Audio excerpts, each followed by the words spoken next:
Hello everyone, কেমন আছো তোমরা সবাই? চলে আসলাম আরও একটা সুন্দর রেসিপি নিয়ে। আজকে বানাবো ফুলকপি আলুর রসা। ভিডিওটা কিন্তু অবশ্যই এন্ড পর্যন্ত দেখো, আশা করি তোমাদের খুব ভালো লাগবে। ফুলকপি আর আলুগুলোকে টুকরো টুকরো করে কেটে নিয়েছি। গরম জলের মধ্যে, একদম ফুটন্ত গরম জলের মধ্যে নুন দিয়ে আমি কিন্তু ফুলকপিগুলোকে 5 মিনিট মতো রেখে দিয়েছি। তাতে করে ফুলকপির পোকাগুলো কিন্তু একদম বেরিয়ে যাবে। এবং তারপরে ভালো করে ধুয়ে নিয়েছি। কড়াইতে দিয়ে দিচ্ছি 4 টেবিল স্পুন মতো সর্ষের তেল, দিয়ে দিলাম 1 চামচ মতো গোটা জিরে, তারপর দিয়ে দিলাম আলুটা, এবার দিয়ে দিলাম একটা তেজপাতাকে 2 টুকরো করে। ফুলকপিগুলো এই স্টেজে দিয়ে দেব এবং দিয়ে দিচ্ছি নুন আর হলুদ। নুনটা স্বাদ অনুযায়ী দিতে হবে। তারপর ভালো করে কিছুক্ষণ ভেজে নেব।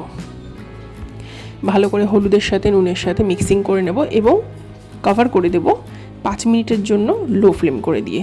এতে করে বেশ সবজিগুলো হালকা সেদ্ধও হতে থাকবে এবং বেশ সুন্দর কিন্তু কালারও আসতে থাকবে, ভাজা হতে থাকবে। তো এভাবেই আমি সমস্ত ফুলকপি এবং আলুটাকে লালচে করে ভেজে নেব। দেখতে পাচ্ছ কি সুন্দর ভাজা হয়েছে।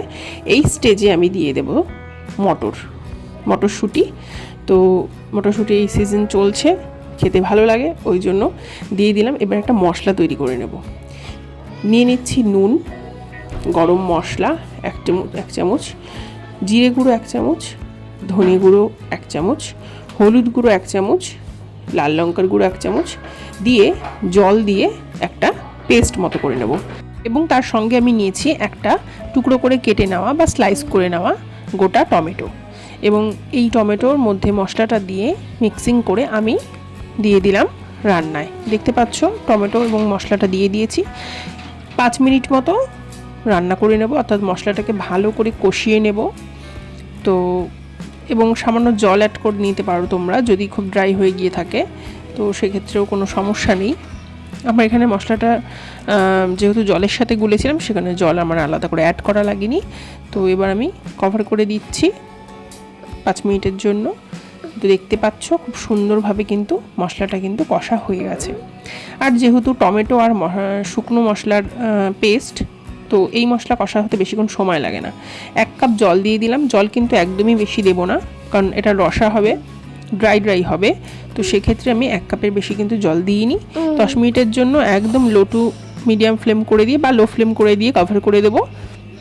10 মিনিট পর দেখে নেব যে সবজিগুলো ঠিকঠাক সেদ্ধ হলো কিনা। তো দেখতে পাচ্ছ জল কিন্তু খুব বেশি নেই, একদম শুকনো শুকনো আছে, এটুকুও থাকবে না।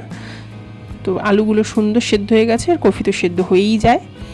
তো এই স্টেজে নুনটা একটু চেক করে নিলাম এবং লাস্টে দিয়ে দেবো 1 চামচ ঘি এবং 1 চামচ গরম মশলা গুঁড়ো। তো এইভাবেই ফুলকপি আলুর রসাটা তৈরি হয়ে গেল এবং খুব সুন্দর হয় খেতে। তোমরা অবশ্যই বাড়িতে একদিন ট্রাই করো।